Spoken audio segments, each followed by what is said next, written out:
to get a permanent fix, at least for the next 25 to 30 years, for Cayman's solid waste issues. It is not a simple fix, and there's not one particular solution that will deal with it. There are a number of elements to this very complex exercise. Ironically, next week we were set to start the first phase, which is the remediation of this landfill. And hopefully we will get the fires under control and that work can go ahead as planned. But that first phase will involve a significant amount of cover, starting with what's called Cayman rock, which is fairly big rock, over this entire mound, followed up by other aggregate compaction, and then eventually the planting of vegetation, the insertion of pipes to allow the methane gas to be pulled off. Initially that will be flared, but ultimately the plan is that will form part of the waste to energy more broader solution. Where we are aiming to get to, and this is not going to take even a year or two, this is going to take 3 or 4 years, is the complete abandonment of landfilling as we know it. The vast majority of the waste will be burnt through the waste to energy plant, and essentially only the residue thereof will wind up in a much smaller, much different kind of landfill, because that's essentially ashes. The first part of this project we expect will take about 6 months, and in the meantime the waste will be dumped on the haunch, as Mr. Sims spoke about, and when that is brought up to its maximum level over on the other side, while the waste energy plant is being constructed and commissioned.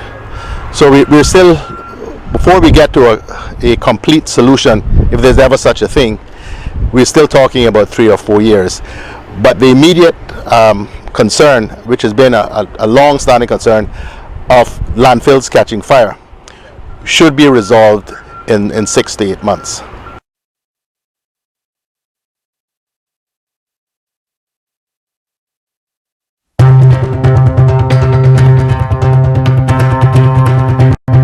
We continue to work really hard towards making our plans. The National Executive Operations Committee is meeting every day, which is clearly multi-agency, so health is really enjoying the support that we're receiving from them, so that the different ministries and organizations, whether it's from commerce or whether it's from education, policing and so on, can all pull together in order to get our plans and all our ducks in a row.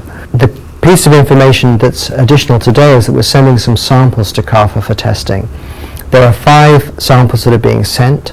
We send samples to CARFA on Mondays and Thursdays, which is part of our agreement with CARFA. Clearly they manage samples from across the Caribbean, and it's also an agreement with our courier. 4 of the samples that we're sending to CARFA are from residents with recent travel histories.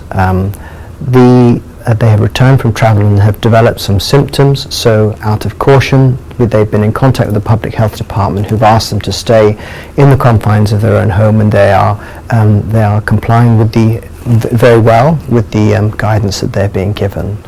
The last sample that we're sending is being sent from Health City, Cayman Islands. This is from a patient who originally had a cardiac event on one of the cruise ships, which was not related at all to any respiratory conditions.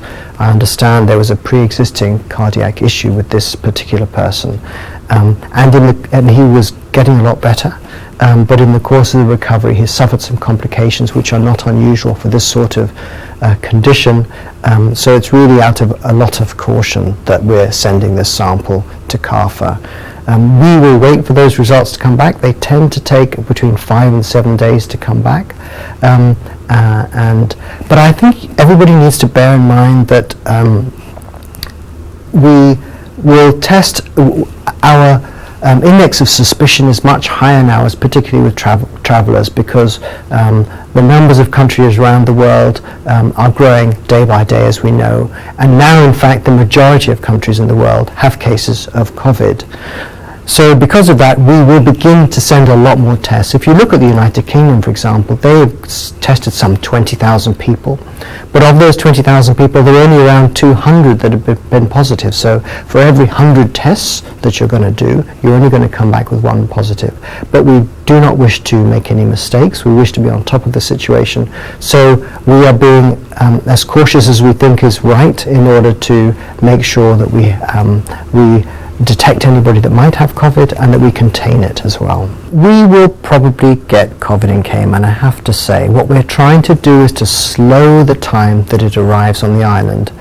If we can slow it enough, it could well be that a vaccine arrives soon enough to help us. Additionally, if we were to get a case, and it may well be that the case would actually come in a traveller, if we can put a ring of security around and try to keep that under containment, then we can stop it spreading to the rest of the community.